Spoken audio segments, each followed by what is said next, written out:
Andrew, today's world is just filling with all these issues. There's wars brewing, and then, late stage capitalism that we're living through, poverty is on the rise, almost all the countries are in economic debt. And like the future is looking really bleak right now, and you can see why more and more people are going into depression and having issues with their mental health. So what are some ways that you think people can cope with this world that we live in right now? I think you're right, Manu. I think first of all to acknowledge that the mental health epidemic is really that. And of course, the data says that even before the COVID pandemic, mental health was struggling globally for all different age groups, for all different nationalities, all different genders. There was despite the wealth increase, our mental health was actually starting to decline again, which is not great news. And then obviously we had the pandemic, which is this very big, the biggest probably problem for global mental health that's ever existed for our entire race for the last 250,000 years. So very, very significant problem.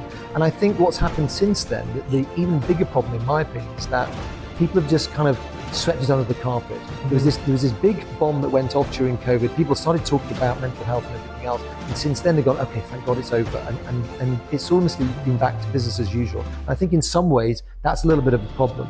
I think the people have been, the underlying fears, the underlying problems are still there, and they're getting worse. As you say, we've got wars now, we've got different types of more volatile governments, even in the less volatile nations and so on. And so I think people's anxiety is gently creeping up again. People's burnout at work and stress at work is going through the roof. Mm-hmm. And all the statistics are getting worse. And yet at the same time, as I say, largely leaders and individuals are sort of saying it's business as usual. Well, I disagree with that. I think that there's a real need for people to start addressing these problems fairly and squarely. The positive from the pandemic was the fact that for the first time in global history, mental health was squarely on the table. Mm-hmm. When I started doing this work 15 years ago, conversations about well-being or about happiness or about resilience were very few and far between, especially in the workplace. And nowadays, you can't have a conversation with a leader without that being part of the remit. So I think that's a very big positive. It's just that the activity that's followed through has been slight. I think we need to just refocus. It's not the end of the world. We know that there's some global problems that we have to deal with, but we need to look at our mental health and say, okay, how do we do that in our organizations, in our communities, in our nations as a whole, and start attending to it step by step. Mm-hmm.